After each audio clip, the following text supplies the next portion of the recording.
kita harus jaga marwah ketua umum. Supaya pernyataan-pernyataannya itu tidak jadi bumerang.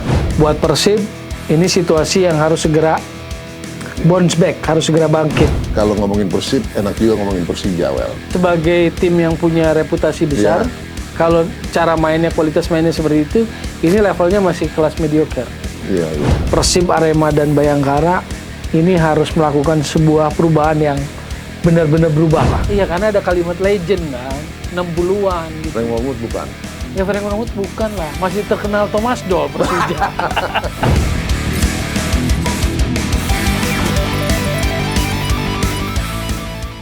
Salam prestasi, salam Sportify. Baik, sahabat Sportify, podcast kembali menjumpai Anda. Dan seperti biasa, kalau dengan saya itu ada Bung Toel.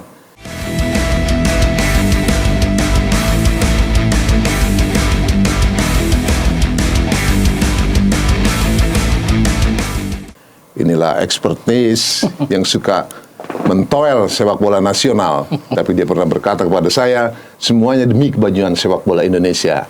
Nah, Bung Toel, terima kasih. Kabar pasti baik kalau udah bisa hadir ke sini. Iya. Kita sekarang mau ngomongin tentang Liga Indonesia yang sudah menjalani 4 pekan. Mau masuk ke pekan kelima ya. Nah, dari mulai standing, kemudian beberapa case yang ada, ya wasit, ya supporter, dan lainnya. Mungkin yang pertama tentang standing nih. Dewa United di atas, di bawahnya ada Persita. Yang mana kita tahu di musim lalu Dewa ada di papan bawah. Ya. Gimana, Bung? Iya, musim lalu Dewa, Rans itu di bawah. Tapi kali ini Dewa naik ke atas. Juga Rans startnya juga bagus ya. Jadi yang mungkin yang menonjol Dewa, perubahan-perubahannya, lalu Rans juga membaik. Barito juga yang musim lalu tersyok-syok di bawah, start awalnya juga bagus. Lalu Persita sebetulnya raja di tengah lah, biasanya di tengah-tengah. Ya. Tapi di awal ini, di bulan pertama ini 4 pekan mereka ada di atas. Jadi tim-tim yang sebetulnya tidak favorit juara justru ada di puncak di awal kompetisi ini. Sementara tim besar malah di bawah kan.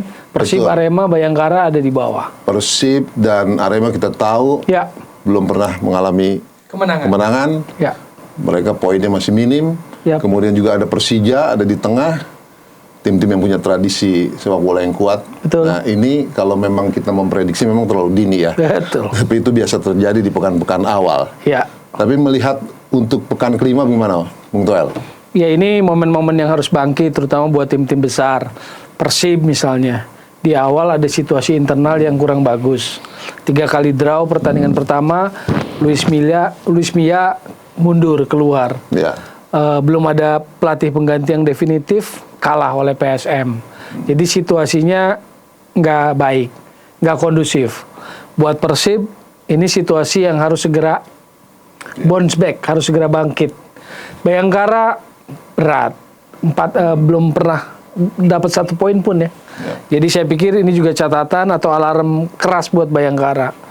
Lalu Arema baru cuma 1 poin. Ini juga berat buat Arema. Jadi saya pikir secara sepak bola tim-tim yang saya sebutkan tadi, terutama tuh yang dalam beberapa tahun selalu ada di papan atas, Persib, Arema, dan Bayangkara, ini harus melakukan sebuah perubahan yang benar-benar berubah lah.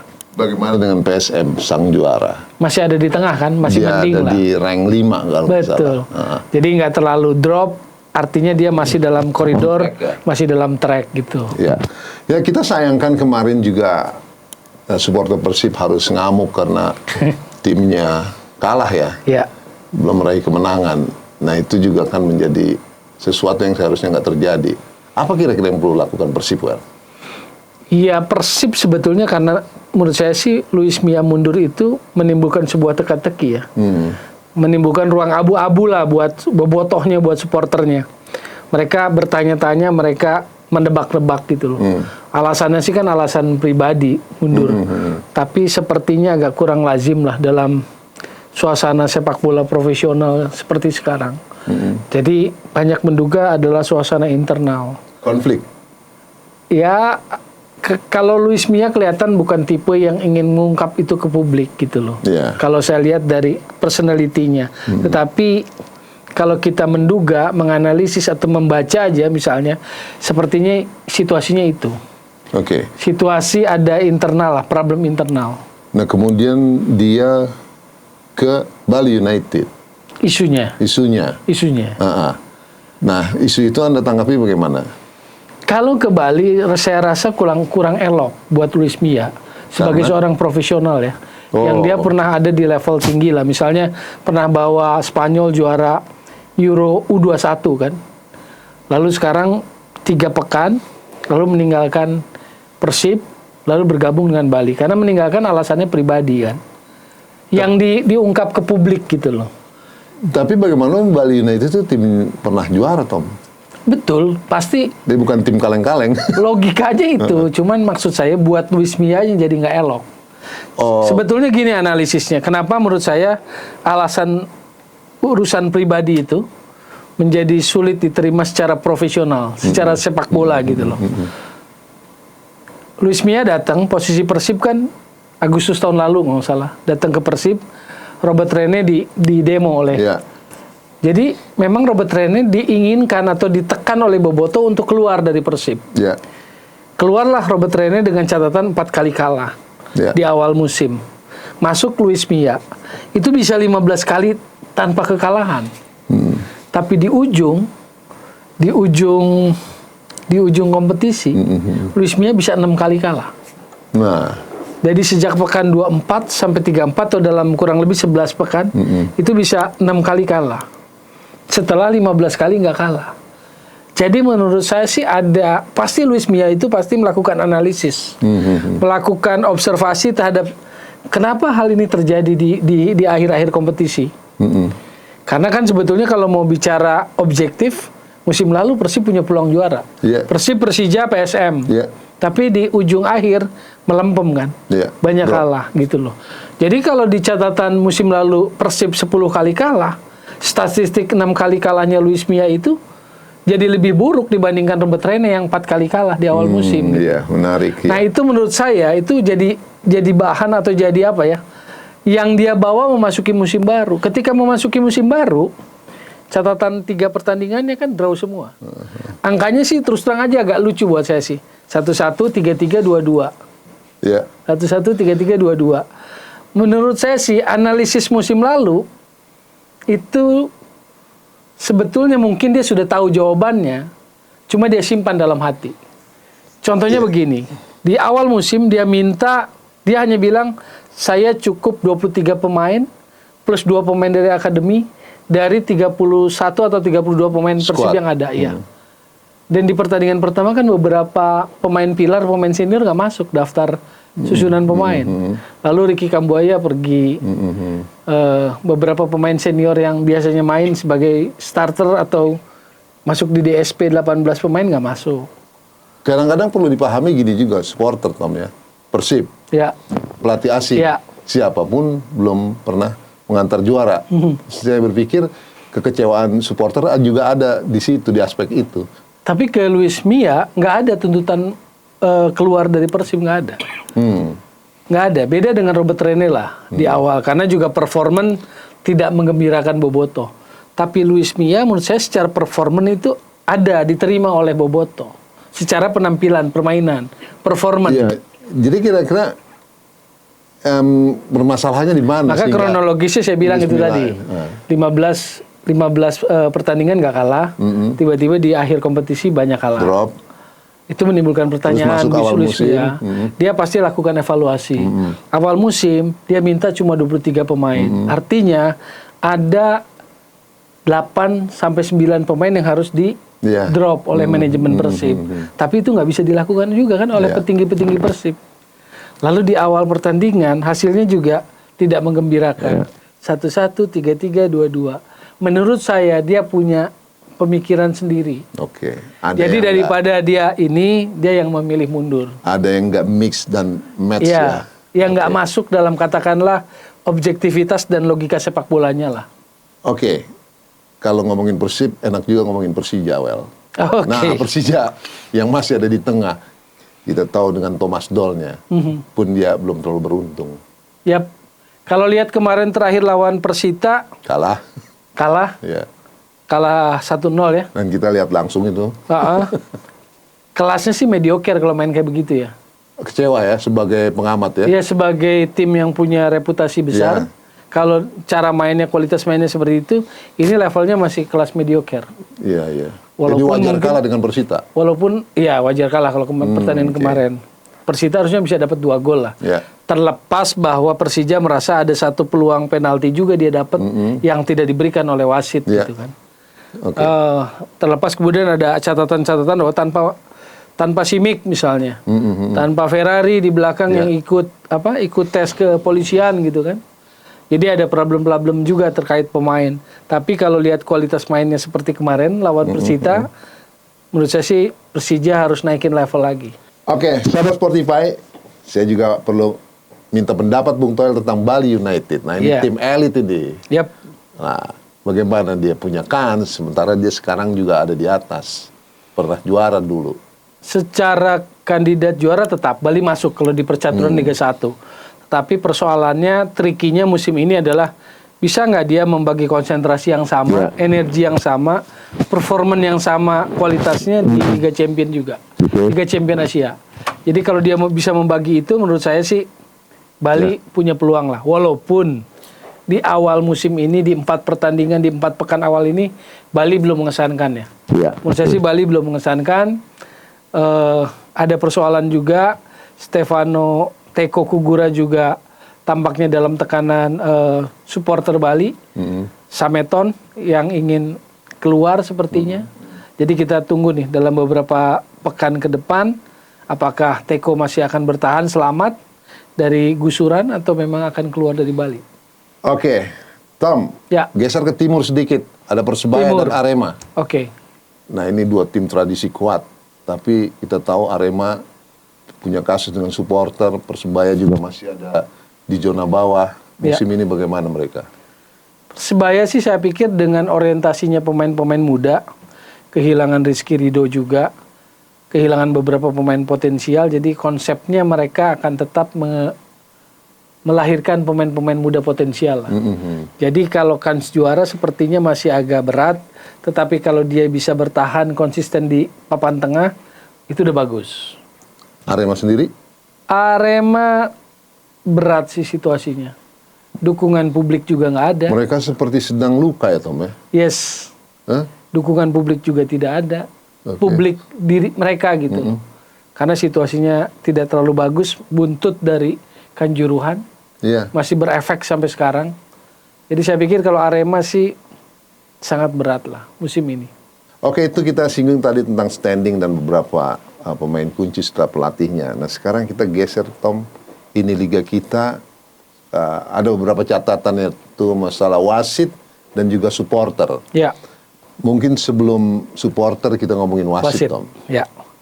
Wasit di 4 pekan awal ini kan banyak yang melakukan error lah. Yang istilahnya kalau secara teknisnya adalah key match incident gitu loh.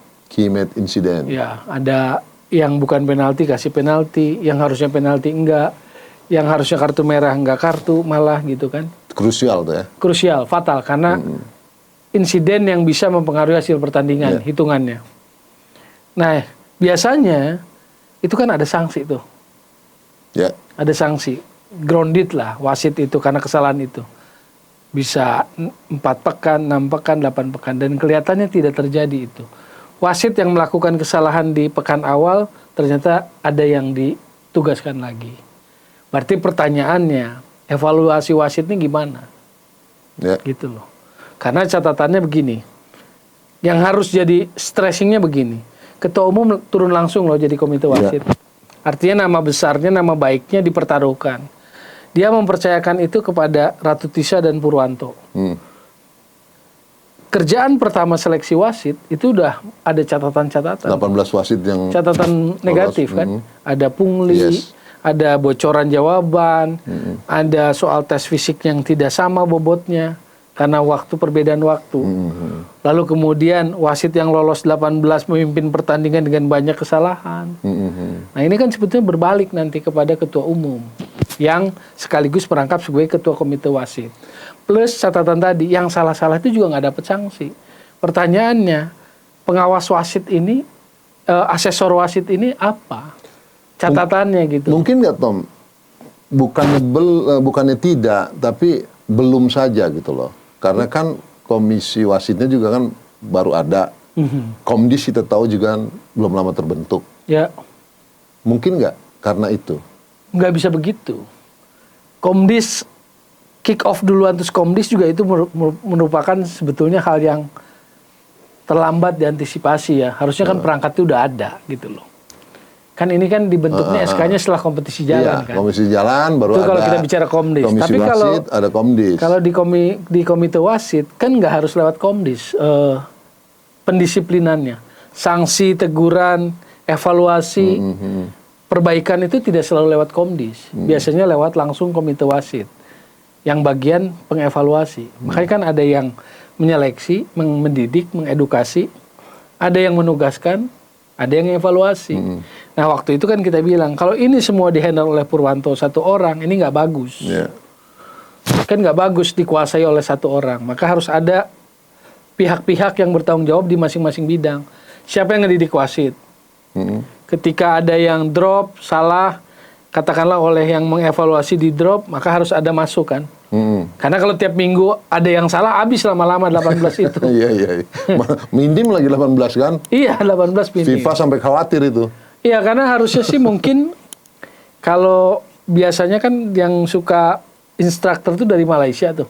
Rojali apa namanya, saya tiba-tiba lupa. Rojali lah. Itu menganjurkan 31 paket sebetulnya. Idealnya berapa? 31 kalau berdasarkan ini dengan jumlah pertandingan dan sebagainya. Nah ini kan 18 kemarin kan. Dengan catatan-catatan yang salah. Dari 160 kalau nggak salah tuh diseleksi. Iya. Keluar 18. 18. Nah kalau 18 itu 4 pekan aja ya. Tiap pekan ada 2 aja yang salah lalu disangsi. Kan udah 8 hilang. Oke Tom, mumpung masih pekan ke-4 mau ke-5. Ada sudah catatan tentang wasit. Jadi suggest Anda sebagai pengamat apa? Segera benahi karena ini sensitif. Kita kan ingin beres soal ini. Saya dengar Anda juga dekat dengan teman-teman wasit. Pasti mereka ini dong nitip pesan. Cuma trennya agak kurang bagus nih. Bocoran-bocorannya agak kurang bagus. Apa tuh? Terkait wasit. Jadi dengan tren awal negatif seperti itu, banyak catatan itu justru akan masuk sosok-sosok yang sebetulnya sih track recordnya pun tidak terlalu bagus masuk ke dalam komite wasit. Itu yang saya dapat bocoran.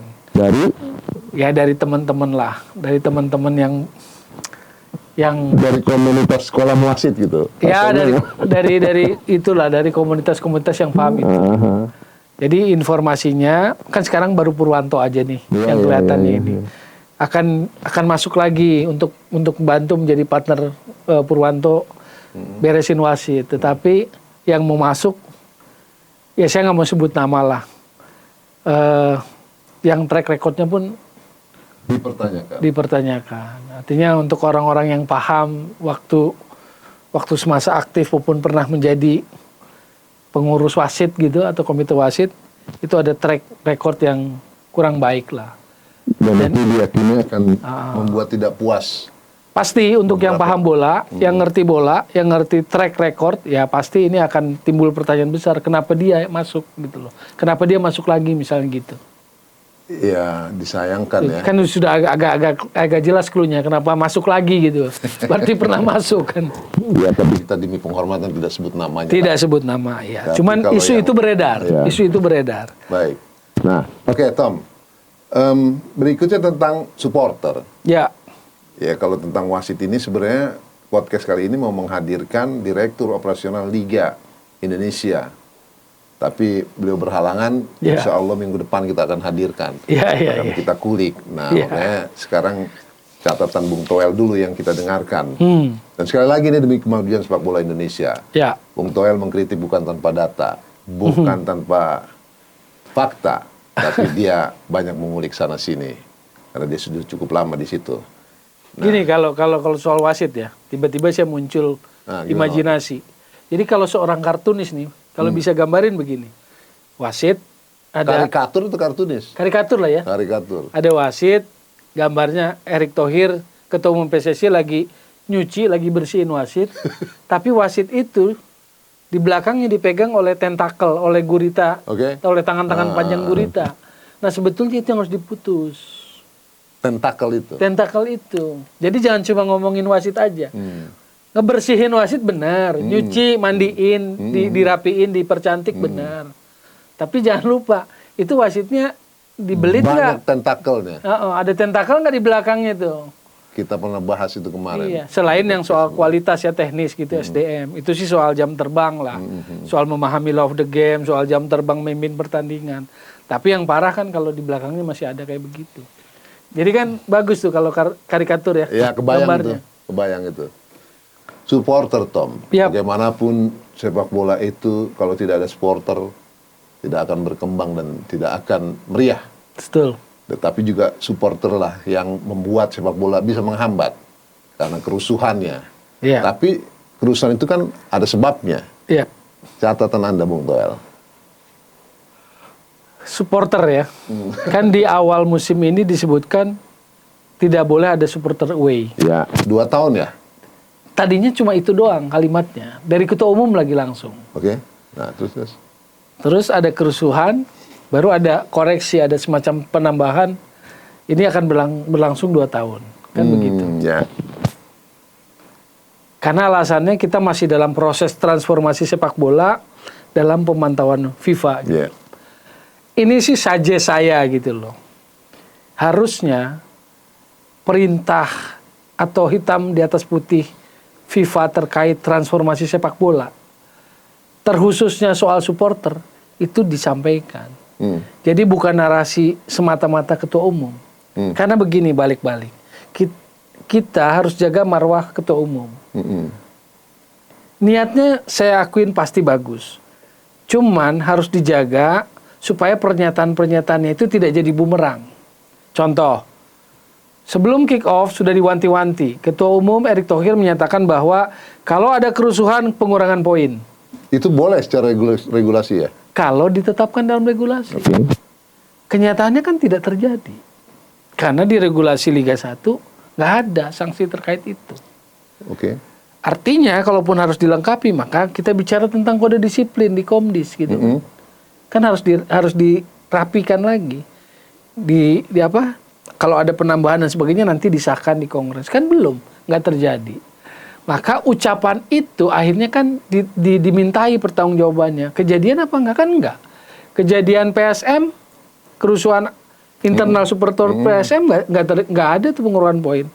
Juga yang Arema nyusup ke Persik Kediri nggak kejadian. Maksud saya, kalimat seorang ketua umum nggak boleh sekedar gimmick. Nggak boleh sekedar keren gitu loh. Memang keren loh kalau cuma dengar itu. Ketegasan kan, kalau rusuh kurangi poin. Tapi kan dasar sepak bolanya harus diberesin dulu. Toolnya itu harus beres. Di mana? Di regulasi, di kode disiplin gitu loh. Supaya nggak jadi bumerang omongan. Nah, kalau supporter yang mohon maaf ada di level di bawah grassroots, tidak melihat sebuah ketegasan, tidak melihat sebuah penegakan disiplin, ya akan terjadi begitu. Kelakuan yang nggak boleh away tetap away datang. Dan itu bukan cuma di Kediri loh.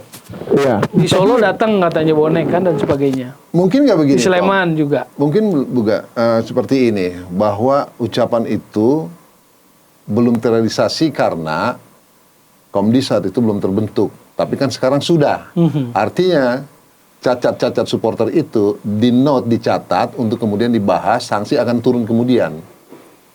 Sepertinya enggak, karena dasar argumennya enggak ada. Sekarang Komdis, katakanlah akan membahas itu, sidang komisi disiplin. Di kode disiplinnya belum ada tentang pengurangan poin, gimana? Kerusuhan supporter akibatnya sanksinya berupa pengurangan poin, atau di regulasi Liga 1-nya enggak ada?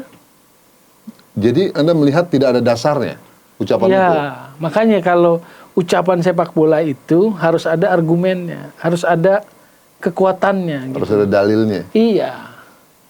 Supaya nanti orang tidak berpikir sekedar itu gimmick, sekedar pencitraan dan sebagainya. Tapi kan bisa terjadi kan? Akhirnya kan seolah-olah kan ada kemudian contoh nggak di direvisi. tempat lain, di negara lain liganya? Saya nggak lihat itu langsung ke pengurangan poin. Karena begini, supporter dimanapun punya potensi bentrok rusuh nggak? Sangat. Pasti kan ada kan. Maka itu bagian dari penanganan security and safety itu. bekerja sama, berpartner dengan pihak kepolisian, kan begitu. Sekarang saya mau bicara begini. Sejak terjadinya kasus Kanjuruhan, ada proses transformasi sepak bola. Judulnya transformasi sepak bola. FIFA turun, AFC turun. Bantu PSSI. Apakah buahnya, efeknya hanya ganti kepengurusan PSSI? Kan enggak dong. Enggak. Contoh di Safety and Security tentang pemberian izin ada Perpol kan, nomor 2 tahun 2022 kemarin. Nomor 10 atau nomor berapa ya? Pokoknya ada peraturan lah, peraturan polisi. Sekarang kalau transformasi itu hanya melarang supporter nggak boleh datang, apakah itu hakikat transformasi? Kan hakikat sepak bola harus dinikmati oleh kedua belah pihak kan? Baik yang bertanding maupun yang mensupporteri gitu kan. Nah, kita ini harus menciptakan itu gitu loh. Bahwa akan ada friksi ya karena fanatisme. Tapi itu yang harus jadi tanggung jawab elit-elit sepak bola maupun juga pemerintah dalam hal ini kepolisian untuk mengantisipasi itu. Pengurangan poin itu kan bisa terjadi dan ada terjadi. Kita juga bisa lihat di luar sana gitu loh. Nah, yang ada dasarnya dalam regulasi itu apa misalnya? Ada dasar dalam regulasi. Bertanding kalau ada kerusuhan supporter. Pertandingan mesti kerusuhan supporter. Ya, ini konteksnya supporter aja. Kan tadi konteksnya kerusuhan supporter pengurangan poin. Nah, kalau nggak ada regulasinya kan nggak bisa dong diterapkan. Nah, karena kan yang ada kalau case-nya tanpa penonton. Nah, behind close the door kan begitu, tanpa penonton. Dilemparkan ke tempat netral berjarak sekian. Kan itu kerugian bagi klub. Itu due to karena supporter ya? Iya. Nah, kalau pengurangan poin? Kan belum ada.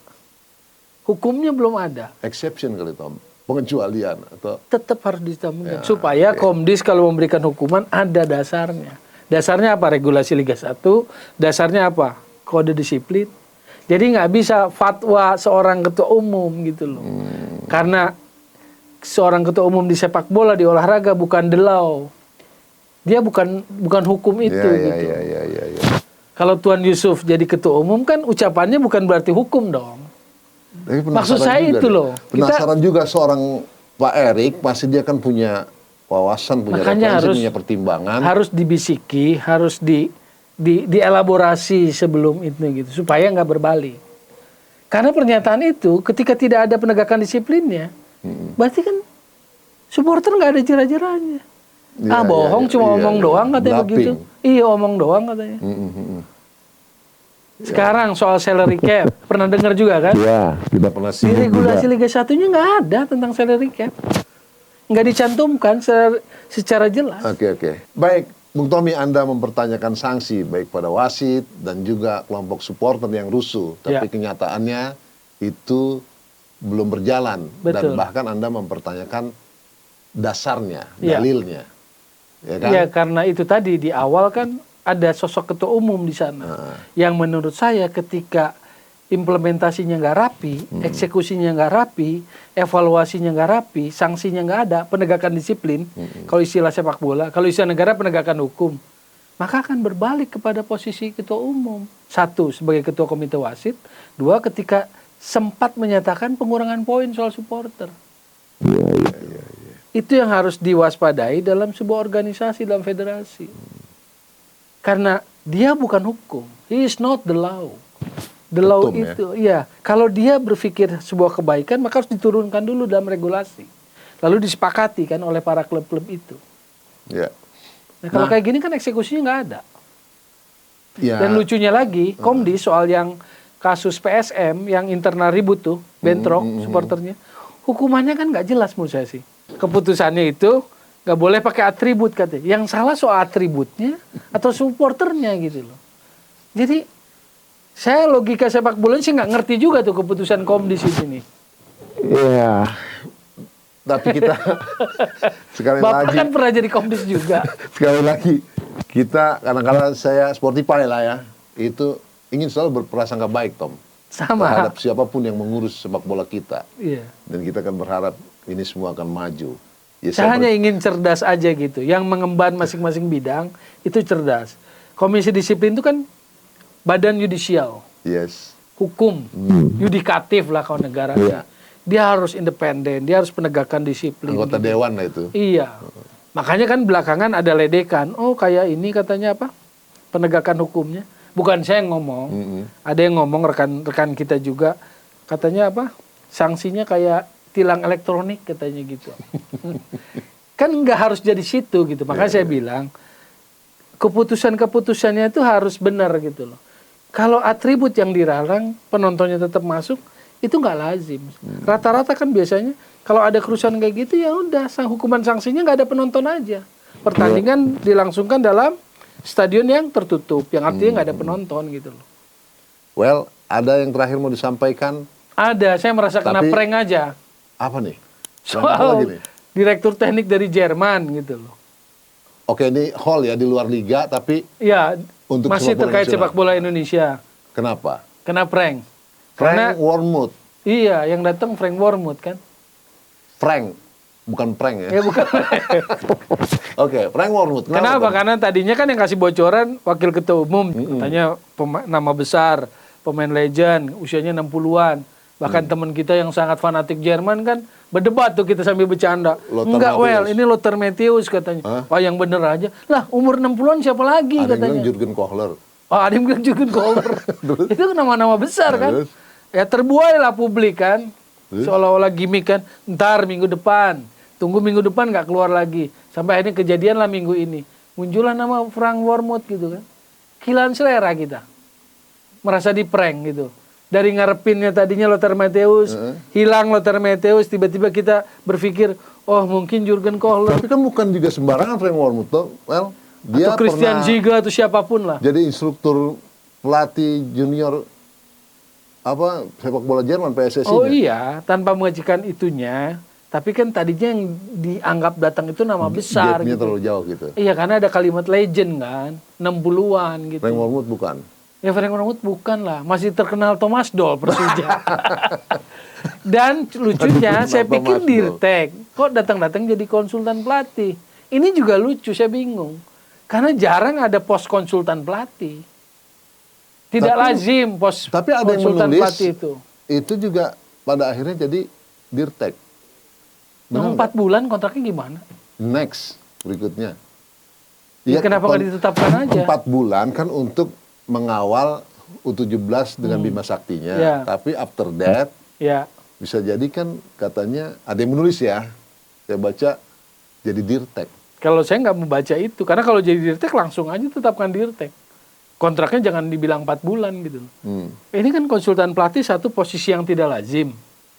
Kedua 4 bulan, apa yang bisa dilakukan oleh orang asing, orang sepak bola dalam 4 bulan gitu loh. Karena dia harus memahami kan kultur sepak bolanya, struktur sepak bolanya kita seperti apa, anatominya seperti apa, grassroots-nya seperti apa, youth-nya seperti apa, elite youth-nya gimana, elite profesionalnya gimana, klub profesionalnya ada berapa. Baru dia bisa kasih ini. Untuk U17 saya kali ini. Untuk 17. Udah banyak yang bantu itu, kasihan Bima Sakti, ada Indra Safri. Kita bingung Indra Safri Dirtek apa bukan? Bukan. Ada yang bilang Dirtek, gitu kan? Wong ke-12 kota dia ikut dampingi kok. Dirtek dalam klaster U17 saya. Yang ini konsultan makanya Frank Wormuth. Jadi tumpang kalau tindih. saya bercandanya kena prank nih. Tadinya udah berpikir siapa Jerman itu kan. Tommy Welly kena prank Frank Wormuth. Kecewa jadi. Kecewa lah. Hah? Kecewa lah. Kalau kita tadinya ekspektasinya, karena gimmick-gimmicknya kan seolah-olah memang kalau main kartu apa dipirit-pirit gitu sedikit-sedikit infonya kan. Oh kita akan datang nama besar nih gitu. Kita dengar ada disebut nama Joachim Low, ada Lothar Matthäus, bahkan ada yang teriak jangan-jangan Jurgen Klinsmann. Oh tapi dia udah Korea Selatan kan. Ada yang sebut Jurgen Kohler. Iya. Ternyata yang datang Frank Wormuth.